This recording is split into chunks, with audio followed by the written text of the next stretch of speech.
ইতিমধ্যে আমাদের হতে পারে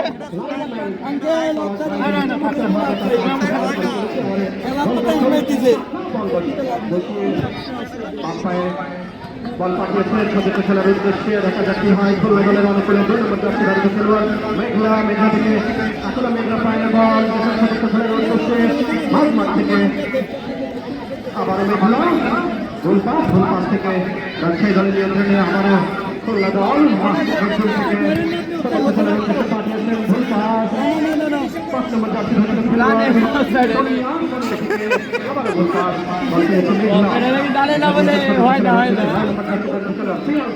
রাখতে পারলেন না আবার বাইরে আক্রমণ 9 নম্বর জার্সি ধারিত খেলোয়াড় সামিয়া রাখতে পারলেন না ক্লিয়ার করে খেলতে পারেন খুলনা দলের একজন খেলোয়াড় দেশের সদস্য খেলার উদ্দেশ্যে কাউন্টারকে একদম একটা পজিশনে বল পেয়েছেন ভেজা মাঠ পানি রয়েছে স্বাভাবিক খেলা কিন্তু কোনো দলই খেলতে পারছে না তার কারণ কিন্তু দর্শকদের মন মাতাতে কিন্তু তারা কিন্তু প্রস্তুত এই মাঠে আপনার নিয়ন্ত্রণে বল দলীয় দল রক্ষক এবং ক্যাপ্টেন বাংলাদেশের অন্যতম এই মাঠে বল ক্লিয়ার করেছেন আবারও রাজশাহী দলের অনুকূলে 10 নম্বর জার্সি পরিচিত আলিয়া আবেশ করাতে পারে কিনা দিয়েছেন ওই পাশ থেকে 11 নম্বর জার্সি ধারিত খেলোয়াড় খুলনা দলের পক্ষে রাখতে পারলেন না দিয়েছেন সদস্য খেলোয়াড়ের উদ্দেশ্যে আবারও প্রিয়াঙ্কা 9 নম্বর জার্সি পরিচিত খুলনা দলের সমস্ত পাশে দিয়েছেন সদস্য খেলোয়াড়ের উদ্দেশ্যে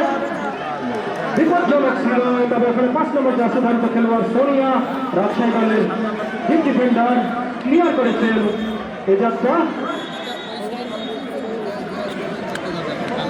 পয়েন্ট খুলনা দলের অনুকূলে পয়েন্ট করলেন প্রিয়াঙ্কার উদ্দেশ্যে দিয়েছিলেন কিন্তু বল পেয়েছেন 12 নম্বর জার্সি ধারিত খেলোয়াড় রাজশাহী দলের লাকি ধন্যবাদ সবারই যোগ্য বলতে বলতে পারে লম্বা করে বানিয়েছেন গোলরক্ষক মাঠে বল মিডফিল্ড থেকে চমৎকারভাবে পাঠানোর চেষ্টা খুলনা দলের হ্যান্ডবল থেকে দেখা যাচ্ছে 31 থেকে গোল আদায় করতে পারে কিনা খুলনা দলের এই প্রবীণা তালুকা চমৎকার পজিশনে বল পেয়েছে বাম সাইড থেকে ডান পায়ের শট লম্বা করে বাড়িয়েছে